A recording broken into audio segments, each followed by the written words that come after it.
안녕하세요. 살 빼드린 김동준 원장입니다. 오늘은 운동 때문에 여러분의 식단이 흔들리고 다이어트에 실패할 수 있다는 점에 대해서 알아보도록 할 텐데요.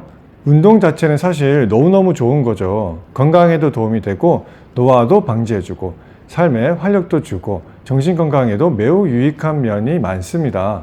하지만 오늘은 살을 뺄 때 운동이 어떤 문제를 일으킬 수 있는지에 대해서 알아보도록 하겠습니다. 자, 첫째로는 운동이 여러분의 체중을 그렇게 드라마틱하게 줄여주지 않습니다.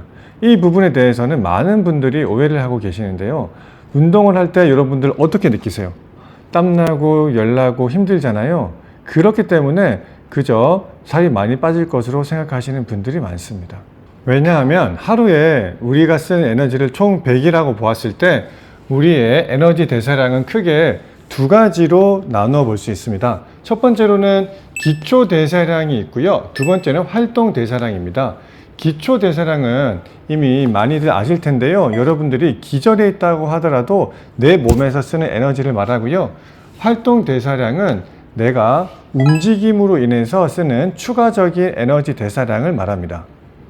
그런데 이미 제가 그려놓은 이 사각형에서 보셨다시피 기초 대사량이 우리가 쓰는 에너지의 거의 75%를 차지하게 됩니다.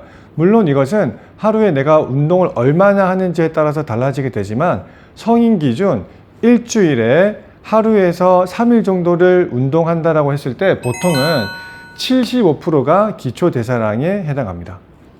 여기서 여러분들이 그럼 운동한다라고 가정하면 어떤 것이 늘어나게 되냐면요. 이 활동 대사량이 증가하게 되는 것인데요.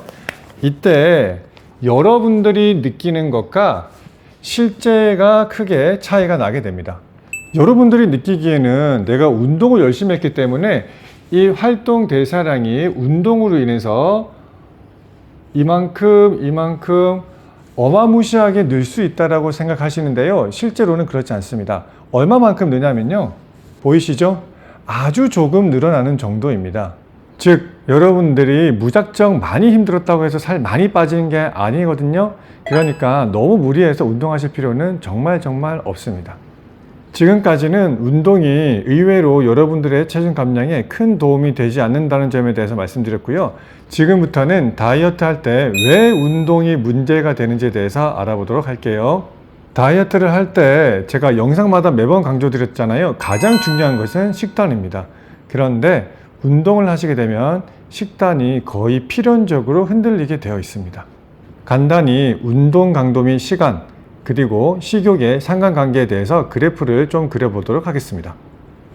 제가 여기 초록색 선으로 표시해 둔 대로 운동 강도 및 시간은 구간대에 따라서 식욕과의 상관관계가 달라지게 되는데요. 여러분들이 운동하지 않았을 때의 식욕을 이 지점이라고 했을 때 운동 강도가 아주 작은 초반부에는 식욕이 오히려 약간 떨어지는 경향을 보입니다.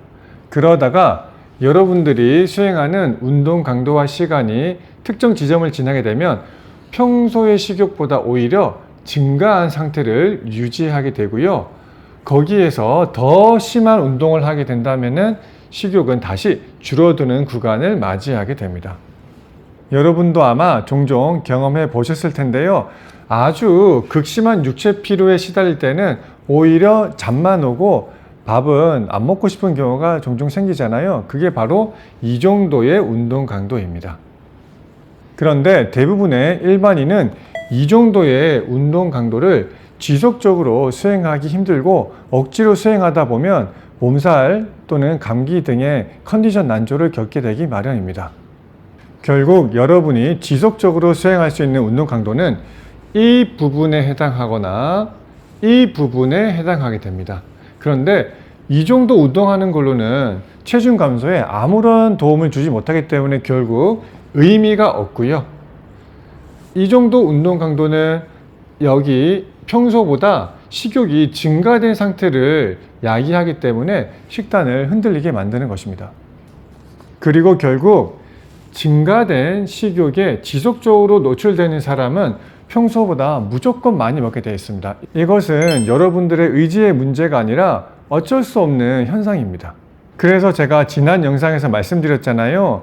5일에서 7일 정도 운동과 식단 병행해보고 나는 운동을 하면서도 식단을 잘 지킬 수 있구나 라고 판단하면 안 된다고 말씀드렸듯이 최소 6주 정도는 버텨보신 뒤에 운동 강도를 늘릴 것을 권해드립니다.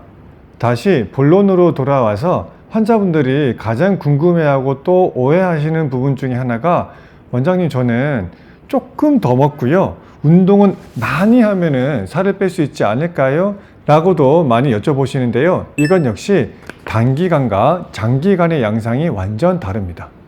1, 2주 정도는 여러분들이 많이 운동하는 것과 조금 음식을 먹는 것 중에 많이 운동한 것이 이기는 것처럼 보입니다. 즉, 살이 더 잘 빠지는 것 같다고 느끼게 되는 것이죠.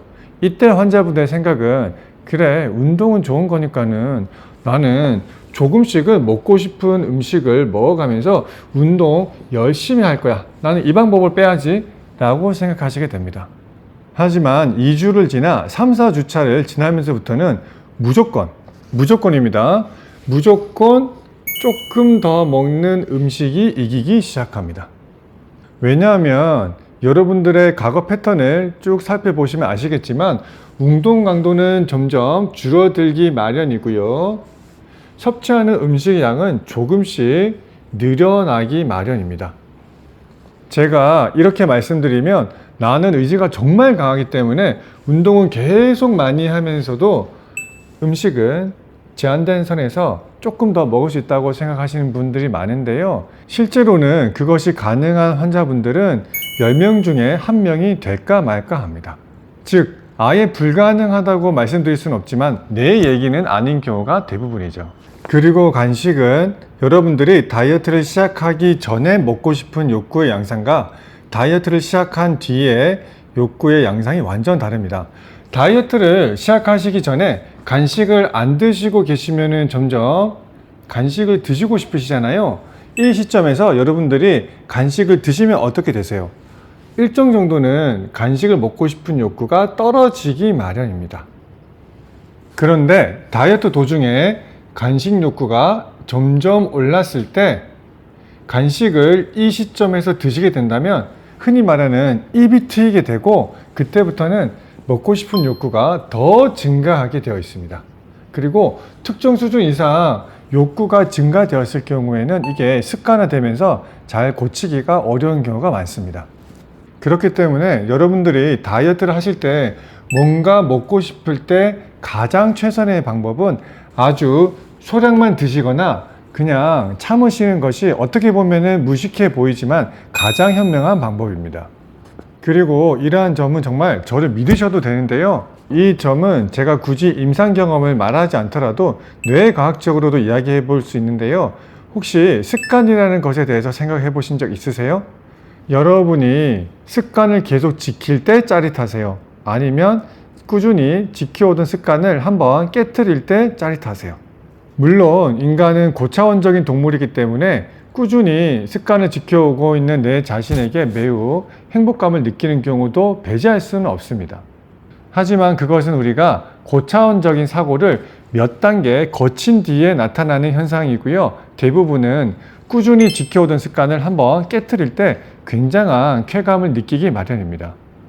이 얘기를 운동과 식단에 대입해 보면 꾸준히 하던 운동을 한 번씩 안 하기 시작했을 때 굉장히 짜릿하고 또다시 그 운동 패턴을 극복하기가 어려워지고요. 반대로 식단은 꾸준히 지켜오던 식단을 한 번 지키지 않았을 때 점점 더 그 양이 늘어나기 마련입니다. 따라서 운동량은 점점 줄어들게 되고요. 간식량은 점점 늘어나게 되기 마련이죠. 그렇기 때문에 다이어트의 가장 핵심적 요소인 하나인 식단을 하는 데 집중하셔야 되지 그 부수적인 요소에 해당하는 운동을 하다가 핵심적인 요소인 식단에 소홀해지는 것은 아주 안 좋습니다. 바꿔 말하면 핵심 요소인 식단은 조금 덜 지키면서 부수적인 운동으로 이를 보상하겠다는 생각은 아주 위험한 경우가 많습니다. 그런데 운동에도 예외는 있습니다. 어떤 경우냐면요. 특정한 운동은 여러분들이 이 중요한 식단을 지키는데 도움을 주는 경우도 있기 때문입니다. 가령 이런 겁니다. 여러분들이 퇴근하고 나서 저녁 식사 후에 집안일을 하고 나서 잠들기 전에 유튜브나 넷플릭스 많이 보시잖아요. 이때 꼭 맥주 한 캔씩 드시는 분들이 많습니다. 또 육아를 하시다 보면 천근만근 무거웠던 몸이 6퇴 후에는 갑자기 눈이 반짝해지면서 식욕이 돌고 뭔가 먹고 싶은 욕구가 치솟는 걸 경험해 보셨을 텐데요. 이런 경우에는 주변 환경 중 뭐라도 하나를 바꾸셔야 극복이 되는 경우가 많습니다. 즉, 유튜브나 넷플릭스를 안 보는 것이 맥주를 참는 데 실질적인 도움이 되는 경우가 많은데요. 그런데 여기서 문제는 또 하나가 있습니다. 유튜브나 넷플릭스 자체도 이미 습관화되어 있기 때문에 이것을 끊기가 쉽지가 않은 것이죠. 여기서 바로 운동이 필요한 경우가 생기는 것인데요. 여기서 말하는 운동은 열심히 운동해서 칼로리 소모를 늘리겠다는 것이 아니라 가벼운 산책을 해서 장소를 바꾸는 의미의 운동을 말합니다. 이 내용을 간단히 요약해 보자면 이미 형성되어 있는 다이어트에 악영향을 주는 루틴을 바꾸기 위해서는 장소를 바꿔야 하고, 장소를 바꾸는 의미의 운동은 식단에 도움이 되기 때문에 이 정도의 운동은 도움이 되는 수가 많습니다. 이 경우와 더불어서 제가 가끔 운동을 권하게 되는 또 다른 케이스가 있는데요. 어떤 케이스냐 하면 바로 아침 산책입니다. 아침 산책은 왜 중요하냐면요. 가끔 환자분들 중에서는 정서적인 문제나 호르몬적인 문제를 가지고서 다이어트를 하시려고 하는 분들이 많습니다. 그런데 햇빛을 맞으면서 하는 아침 산책은 여러분들의 호르몬 불균형과 정서적인 문제를 해결하는데 아주 큰 도움이 됩니다. 제가 왜 갑자기 호르몬 문제와 정서적인 문제를 말씀드리냐면요. 여러분들이 스트레스와 호르몬이 불균형하게 되면 식욕이 지나치게 오르는 구간을 자주 맞이하게 되고 식단이 쉽게 무너지기 때문입니다. 여러분 어떠신가요? 운동에 대한 여러분의 생각이 조금은 바뀌셨나요?